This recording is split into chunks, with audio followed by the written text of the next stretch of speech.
Mulberries. You may be familiar with them.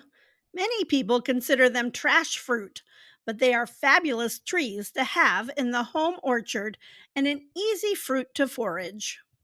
Mulberries are tangy, but you can eat them fresh and they make fabulous jam. They are a bit messy. There are mulberry species found native all over the globe. The white mulberry is used in China to feed silkworms. But just a heads up, the white mulberry is considered invasive in many areas of the United States. The red mulberry is a species that is native to the eastern and central USA. I have a cultivar called Illinois everbearing, which is a great tree. Hi, welcome to my channel. I'm Amy, a master gardener and environmental educator. Please subscribe to my channel and help me grow. Pun intended. And check out the community tab to vote on videos you'd like to see.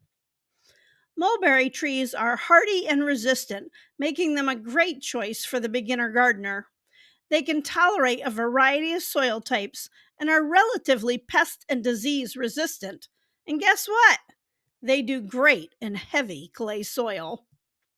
Mulberries have a very extensive root system, so be careful where you plant them. Mulberry trees prefer full sun, but will do well in partial shade as well. Plant them in a location with plenty of space to accommodate their larger size.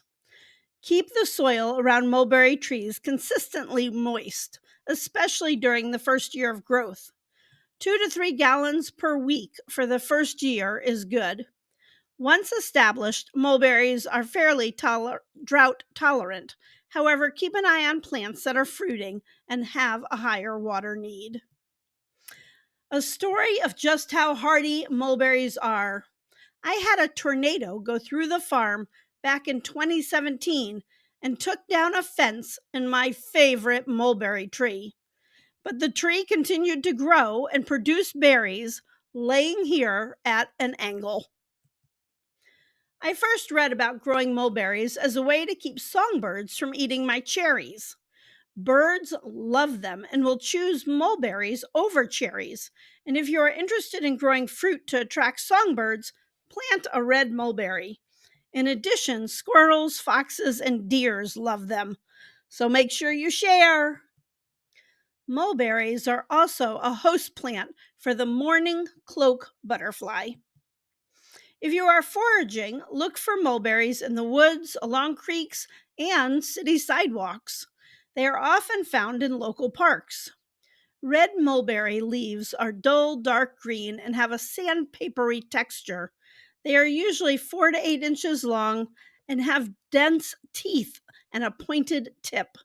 Mulberry has a polymorphic type of leaf. That is, on the same branch, there are often multiple shapes to be seen. They flower between April and May. Male catkins are 2 to 3 inches long, and females are tiny, just 3/8 of an inch long. The pollen has been known to cause allergies. They fruit between June and August. Red mulberry trees have a grayish bark with scaly ridges.